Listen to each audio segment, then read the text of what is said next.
नमस्कार दोस्तों, मैं हूं पुलकित मोहन सिंगला। स्वागत है आपका हमारे चैनल में। दोस्तों, आज हम इस विषय में बात करेंगे कि किसी का सवाल था कि देवता इंसानी शरीर में आने के लिए क्यों तरसते हैं। दोस्तों, मैंने पहले इस पे वीडियो बनाई थी कि इंसानी शरीर इतना ज़्यादा इम्पोर्टेंट है कि देवता भी इसमें आने के लिए तरसते हैं। क्यों तरसते हैं? क्योंकि आप लोग सोचते हो कि शायद देवताओं की तो लाइफ बहुत बेटर होती होगी, बहुत अच्छी होती होगी, उनको कोई टैक्स नहीं देना, उनको कोई वरीज़ नहीं है, उनको कोई प्रॉब्लम्स नहीं है, उनको कोई ज़मीन नहीं खरीदनी, उन्हें कोई जो रोज़मर्रा की कमाने नहीं जाना। तो हालाँकि उन सब चीज़ों में अगर हम देखें तो वो सब इश्यूज़ नहीं होते उनकी लाइफ में। बट अगर हम किसी भी देवी-देवता की बात करें, तो उनकी जो लाइफ है, वो उस चीज़ में स्टिक है। अगर कोई देवता है, फॉर एग्ज़ाम्पल अगर कोई किसी वायु देवता है, तो वो वायु देवता ही रहेंगे। उनके जो भी संचित कर्म रहे हैं, जिसके कारण उन्हें वो देवता का पद मिला, वो वही रहेगा। अब उसमें वो इतने एक्सट्रीम अच्छे काम नहीं कर सकते कि आउट ऑफ वो जाके प्रारब्ध जाके कि वो किसी की हेल्प कर रहे हैं, कहीं पे हवा नहीं है तो हवा दे रहे हैं। वो एक लिमिट तक, जो कहते हैं ना, कर्मानुसार प्रारब्ध के अनुसार इंसानों को या पशु पक्षियों को जो भी मिलेगा उसी हिसाब से उनको वो चीज़ वो सप्लाई कर सकते हैं। और अगर फॉर एग्ज़ाम्पल हम बात करें अग्नि देवता की, अग्नि आप प्रज्वलित करते हो, बट वो वहीं तक सीमित है। एक्सट्रीम वो आगे जाके उस चीज़ को वो नहीं कर सकते। आप किसी भी देवता को की हम बात करें, तो उनकी वो जो लाइफ़ है वही लाइफ़ हमेशा रहेगी, वो बदलने वाली नहीं है। शनि देव हैं, वो शनि देव ही रहेंगे, दंडाधिकारी ही रहेंगे। वो अगर चाहें भी तो मेरी लाइफ़ बदल जाए, मेरी लाइफ़ में कुछ और हो, ये हो, वो नहीं होगा। हर देवी देवता की एक पर्टिकुलर लाइफ़ होती है और वो कंटिन्यूअसली उसको जीते हैं। इंसानों में क्या है? इंसानों में अमरता नहीं है, इम्मॉर्टैलिटी नहीं है। वो देवताओं में है, देवियों में है।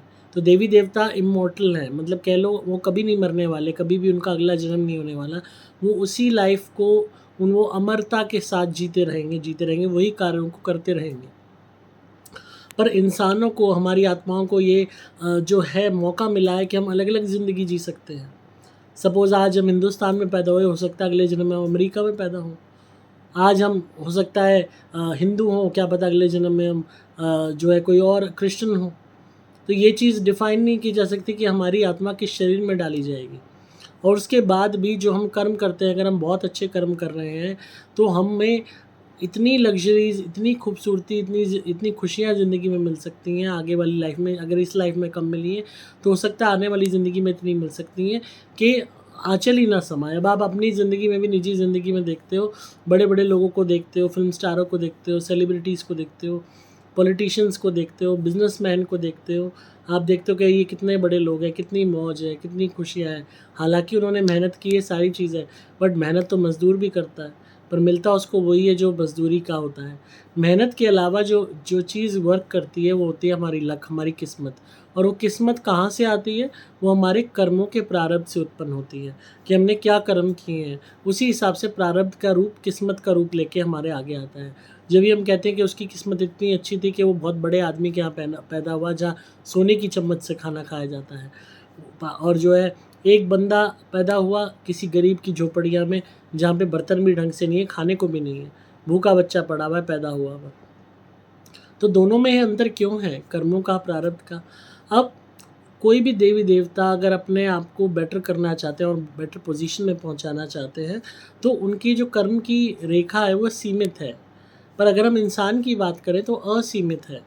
आज आप चाहो अच्छा करना और अच्छा करने का प्रण बना लो कि मैंने सबके साथ अच्छा करना है, मैंने सबकी भलाई करनी है, मुझे अच्छे भलाई के काम करने हैं, दान पुण्य करना है, तो आप कितनी एक्सट्रीम तक जा सकते हो? अगर आप जाना चाहो तो आप जा सकते हो कितनी एक्सट्रीम तक, अगर आपके मन में आप ये ठान लो। पर और दूसरी तरफ अगर आप बुरा करना चाहो तो भी इतना एक्सट्रीम तक जा सकते हो कि एंड आपका सबसे ख़राब हो। तो दोनों ही लिबर्टी आपको मिल गई कि कर्म की लिमिटेशन नहीं है। हम कुछ भी कर सकते हैं, हम अच्छे से अच्छा कर सकते हैं, बुरे से बुरा कर सकते हैं।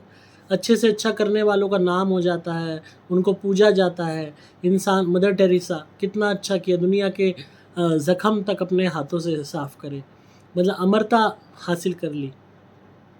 इधर दूसरी तरफ अगर हम देखें, रेपिस्टों को देखें, गलत काम करने वाले को देखें, मर्डर्स को देखें, तो वो कहाँ जेल की सलाखें उन्हें मिलती हैं या सज़ाए मौत मिलती है। तो कर्म खराब थे तो एक्सट्रीम उसमें पहुंच गई। तो लिबर्टी ऑफ एक्शंस, कर्म करने की आज़ादी सिर्फ मानव शरीर को मिलती है, जानवर को भी नहीं मिलती कर्म करने की आज़ादी। जानवर भी एक सीमित कर्म तक है कि उसको भूख लग रही है तो उसको दूसरे जानवर को खाना है या पत्ते खाने हैं, वो वहीं तक सीमित है। पर आप एक इंसान के रूप में असीमित पॉसिबिलिटीज़ आपके पास है। आप चाहें तो आपके हाथ में पत्थर है, आप इससे मकान भी बना सकते हो, और अगर आप इस पत्थर को उठा के किसी को मारते हो तो वो नेगेटिव कर्म हो जाएगा। तो अगेन पॉजिटिव और नेगेटिव कर्म करने की ताकत और लिबर्टी एक इंसान के रूप में हमें मिलती है कि हम अपनी निजी ज़िंदगी में किस तरीके के कर्म कर रहे हैं। बहुत लोग हैं अपने घर में शांति रखते हैं, सबसे बना के रखते हैं, प्यार मोहब्बत से रहते हैं। बहुत लोग हैं जिनके घर में खूब कलेश होता है क्योंकि वो रोज़ झगड़ा करते हैं। बहुत लोग हैं कि पूरे जीवन साधना में, सत्कर्मों में बिताते हैं। बहुत लोग हैं जो पूरे जीवन दूसरों पर टोटका करने में बिताते हैं। तो कर्म की जो लिबर्टी, आज़ादी मिली, वो आपके ऊपर है। तो उस आज़ादी को देवता तरसते हैं, क्योंकि देवता भी एक सीमित रूप में ही किसी की मदद कर सकते हैं, वो किसी के प्रारब्ध के आड़े नहीं आ सकते।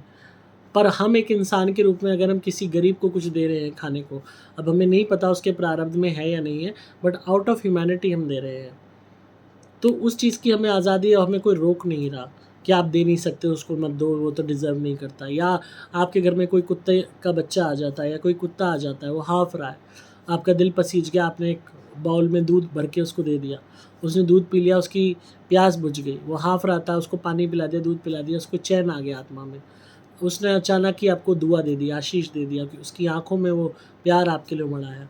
अब वो डिज़र्व करता है नहीं करता ये आपको नहीं पता, बट आपने आउट ऑफ ह्यूमैनिटी अच्छा कर्म कर दिया, तो ये लिबर्टी आपको मिलती है। देवता देवी जब मदद करने पे आते हैं, अगर आप 1 मिनट के लिए आपके प्रारब्ध में नहीं है और आप कितनी उपासना कर लो, तो उन्हें पता होता है कि आपके प्रारब्ध में है कि नहीं है। इस चीज़ की पावर्स उनके पास होती हैं।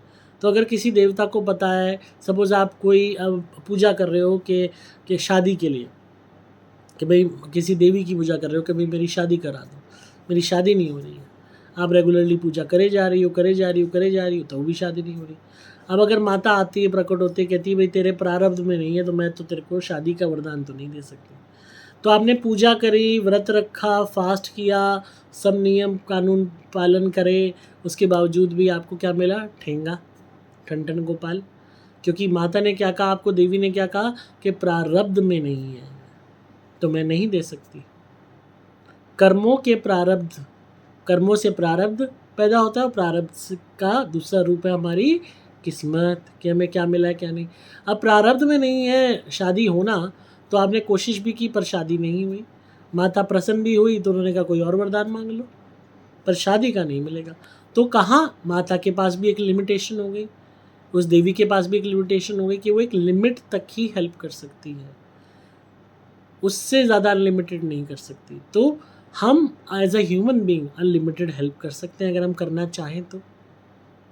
अब कि कोई भी लड़की आपके पास वैसी आती है, आपकी बेटी की उम्र की है, उसके प्रारब्ध में लिखा है शादी होना है, नहीं लिखा आपको नहीं पता, स्टिल आप, हो सकता है आपका मन करे कि भाई मैं मदद करूं, इसका कन्यादान करूं, किसी लड़की की शादी करा दूं। आप पेंस लोगे, लड़के बताओगे, इधर उधर पता करोगे, हो सकता है पैसे का सहयोग भी कर दो, शामियाने का सहयोग कर दो, कपड़े लत्ते का सहयोग कर दो, कर आके आप कोशिश करोगे एक बारी तो इसकी शादी हो ही जाए, चाहे वो शादी होके टूट जाए ना टिके, वो बात की बात है, पर आपने अपनी तरफ से पूरे पेंस लेके एक बारी तो कराई दी। तो अगेन अच्छा कर्म करने की लिबर्टी वो आपको मिली कि प्रारब्ध में नहीं है तो भी you have been forcing it, आपने उस चीज़ को मुमकिन करने की कोशिश की कि भाई किसी का भला हो जाए, आपकी नीयत अच्छी थी, आपको नहीं पता कि उसके प्रारब्ध में है कि नहीं, वो क्या कर्म करके उसकी आत्मा आ रही है कि जो आज वो शादी से वंचित हो रही है, बट आपने प्रयास किया। इसी तरीके से जिसके संतान नहीं होती, वो बेचारे कोशिश करते हैं कहीं सरोगेसी में जा, कहीं यहाँ जा, कहीं वहाँ जा। अब और भी ज़्यादा जो है लोगों को मुश्किलें होने लगी हैं जब से कानून में और भी चेंजेस आए हैं और भी लिमिटेशन आई हैं, जो औरतें माँ नहीं बन सकती या जो बाप नहीं बन सकते, उनको और भी दिक्कतों का सामना करना पड़ रहा है। पर अगर फॉर एग्ज़ाम्पल आपके संपर्क में कोई आए तो आप कोशिश करोगे हम मदद करें, ये क्या पता हेल्प हो जाए, क्या पता उनको संतान मिल जाए। क्या पता कोई ना कोई उनको जो है मेडिकल ट्रीटमेंट मिल जाए, कोई ना कोई वैसे कोई हेल्प मिल जाए। तो आपको नहीं पता प्रारब्ध में है या नहीं है, बट स्टिल आप अच्छी नीयत से मदद करने का प्रयास करोगे। अब मिलेगा नहीं मिलेगा, अगेन प्रारब्ध भी है, आपके कर्म भी हैं। अब इसमें एक बात और आती है कि प्रारब्ध हमारा है या नहीं है, ये हम नहीं जान पाते, इसी वजह से हमें कर्म करना पड़ता है, क्योंकि हम सर्वज्ञानी नहीं है कि हमारे प्रारब्ध में है कि नहीं। हम अनुमान लगा सकते हैं एस्ट्रोलॉजिकली, हालांकि पता लग जाता है प्रारब्ध में है या नहीं है, और काफ़ी हद तक पता चल जाता है। मैंने बहुत लोगों को इन चीज़ों का बताया है जिनकी भी मैं कुंडली देखता हूँ, और वो मालूम पड़ जाता है। बट स्टिल कई दफ़ा हम अगर अच्छे कर्म करते हैं, मेहनत करते हैं, प्रयास करते हैं, सत्कर्म करते हैं, तो प्रारब्ध चेंज भी हो जाते हैं। बट अगेन अगर प्रारब्ध ठोस है कि वो चीज़ नहीं होनी, तो हम कोशिश करते जाएंगे, नहीं होगी। अब जिनको नहीं पता अपने प्रारब्ध का, जिन्हें नहीं पता कि मुझे लाइफ में क्या मिलेगा क्या नहीं मिलेगा, वो तो प्रयास करेगा ना, तो और भी लोगों का प्रयास लेगा, और भी लोगों की हेल्प लेगा। तो जो भी नीयत, अच्छी नीयत से हेल्प कर रहे हैं, उनका भी सत्कर्म ऐड हो रहा है। तो अच्छा करने की और बुरा करने की आज़ादी। अब जो देवी देवता हैं, अगर वो बुरा करने पे आएंगे तो देवी पद या देवता पद हट जाएगा उनसे। अब अग्नि देवता कोई जानबूझ के तो कई घरों को किसी को नहीं जलाते। वायु देवता कोई बहुत ज़्यादा तेज वायु का वेग नहीं कर देते, वो अपनी लिमिट के हिसाब से ही करते हैं। सूर्य देवता हैं, एक पूरी जो सही तरीका है, जितनी ऊर्जा, जितनी रोशनी पहुंचानी उतनी ही पहुंचाते हैं, किसी जगह को जलाते तो नहीं हैं। जो उनका वे है, तरीका है, उसी हिसाब से ह्यूमंस ढल गए हैं। चांद है, चंद्र देवता है, हमें शीतलता पहुंचाते हैं। कोई वो ऐसा तो करते नहीं कि मैं आज नहीं शीतलता पहुंचाऊँ, आज वो जो उनकी साइकिल है घटने बढ़ने की चंद्र की, वो रहेगी, वो नेचुरल है। बट उससे बाहर जाके कोई नुकसान तो नहीं करते। तो अगेन देवी देवता के पास लिमिटेशन है कि वो किसी का बुरा नहीं कर सकते। अगर बुरा करने पे आएंगे तो उनके पद को ही खतरा है। हाँ, अलग कोई उनका अपमान करे, कोई बुरे कर्म करे, तो दंड देने का अधिकार उन्हें है। जिस तरीके से हमारी कुंडली में किसी का चंद्र पीड़ित है, किसी का मंगल पीड़ित है।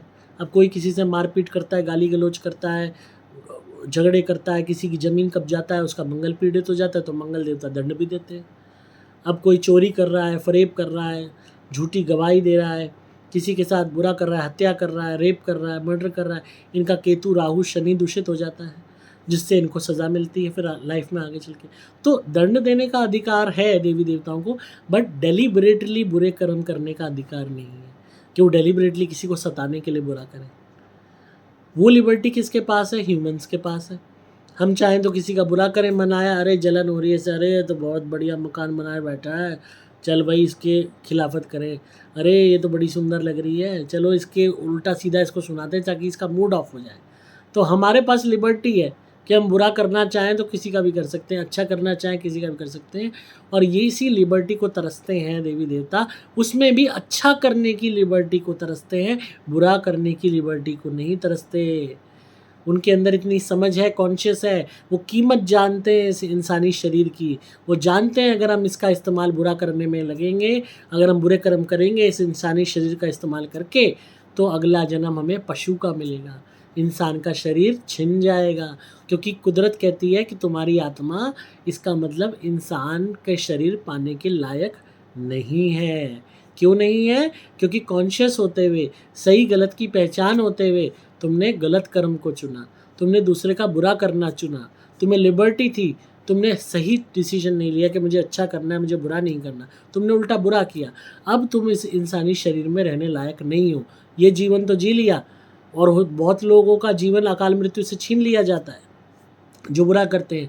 अब जो मर्डर करते हैं, रेप करते हैं, किसी को वैसे वो करते हैं, इनके अंजाम भी बहुत बुरे होते हैं। या तो कारावास होता है, या इनको कोई गोली मार देता है, गैंग वॉर हो जाती हैं। वैसे कोई जो है झगड़ा किससे हो रहा है, वैसे अकाल मृत्यु हो गई, बीमारी से मृत्यु हो गई, हादसा होके हो गई, एक्सीडेंट में हो गई, तो ये कुदरत द्वारा होती हैं कि एक्सीडेंट में हो गई, हादसे में हो गई, शरीर में बीमारी उत्पन्न हो गई, ताकि भगवान पहले ही इनसे इंसान का शरीर छीन लेता है कि तुम इस लायक ही नहीं हो इसमें रहने के, तुम्हें अब ये मिलेगा ही नहीं। फिर प्रेत योनि भटकते हैं, उसके बाद पशु योनि शुरू हो जाती है। अब कोई पूरा जीवन जी के भी मरता है तो उसके लिए तो सबसे ज़्यादा शुरुआत ही कीड़े मकोड़ों की योनियों से होती है कि भाई तुमने उन योनियों वाले कर्म किए जिनमें समझ नहीं है। अब मगरमच्छ आपके सामने आ जाए तो उसको तो समझ नहीं है क्या क्या करना है, उसको तो पेट में भूख लगी है, वो आपको खाएगा ही। पर इंसान में समझ जाए कि भाई मुझे दूसरे इंसान को तंग नहीं करना, उसे नहीं खाना, उसे नहीं मारना। पर इंसान अपने स्वार्थ के आगे, अपने घमंड के आगे, अपने गुस्से के आगे कुछ नहीं देखता, अपने लालच के आगे, हवस के आगे कुछ नहीं देखता, दूसरे को नुकसान पहुंचाने लगता है। तो अब बुरा करने की लिबर्टी हमें पशु योनियों की तरफ ढकेल देती है। अच्छा करने की लिबर्टी अगर हम अपना लें और अच्छे कर्म करें तो हम ही मरने के बाद देवी या देवता का पद हासिल कर सकते हैं। और देवी देवता हमारा पद क्यों चाहते हैं, वो इंसानी शरीर क्यों चाहते हैं? जिनके भी कर्म कम रह जाते हैं या जिनके कर्म इतने सीमित होते हैं कि उन्हें बस वही पद मिला हुआ है, तो वो आशा करते हैं कि हमें एक ज़िंदगी मिल जाए इंसान की, हमें बस जी 20-30 साल दे दो, 50 साल दे दो, ताकि हम नीचे जाके अच्छे कर्म इस शरीर के माध्यम से खूब उम्दा करके आएँ और उसके बाद हमारा पद बढ़ जाए, इसलिए वो कोशिश करते हैं। तो इंसान तो सबसे बड़ा बेवकूफ़ है, वो समझ नहीं रहा है कि ये मौका मिला है, इसको मत गवाओ बुरे कर्म करके, अपने आप को पशु योनियों की तरफ मत ढकेलो। एक बारी उस साइकिल में चले गए ना, फिर इंसानी शरीर नहीं मिलना।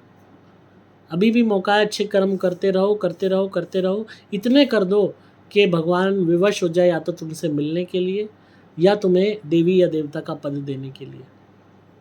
और अगर इंसान का शरीर भी मिला अगले जन्म में तो ऐसी उम्दा ज़िंदगी होगी, जैसे आज बड़े बड़े लोगों को देखते हो, टाइकून्स को देखते हो, बड़े बड़े बिजनेसमैनों को देखते हो, ऐश से ज़िंदगी जी रहे हैं, प्लेनों में घूम रहे हैं, सोने के बर्तनों में खाना खा रहे हैं, वो ज़िंदगी होगी तुम्हारी। अब उसमें भी उस ज़िंदगी को हासिल करने के बाद तुम बुरा कर्म करते हो तो वापस ढकेल दिए जाओगे वही बुरे उसमें। तो इसलिए कर्मों पे ध्यान दीजिए। देवी देवता तरसते हैं हमारे शरीर का इस्तेमाल करने के लिए, अच्छे कर्म करने के लिए, उन्हें मिल जाए मौका, हमें मिला हुआ है और हम इसकी कदर कर नहीं रहे। तो आई होप आपको आज की वीडियो पसंद आई होगी। मैं तो बोलता ही जाऊँगा, इतनी लंबी हो जाएगी वीडियो कि आपको नींद आने लगेगी। मुझे बहुत ज़्यादा बोलने की आदत है, आप भी कहोगे।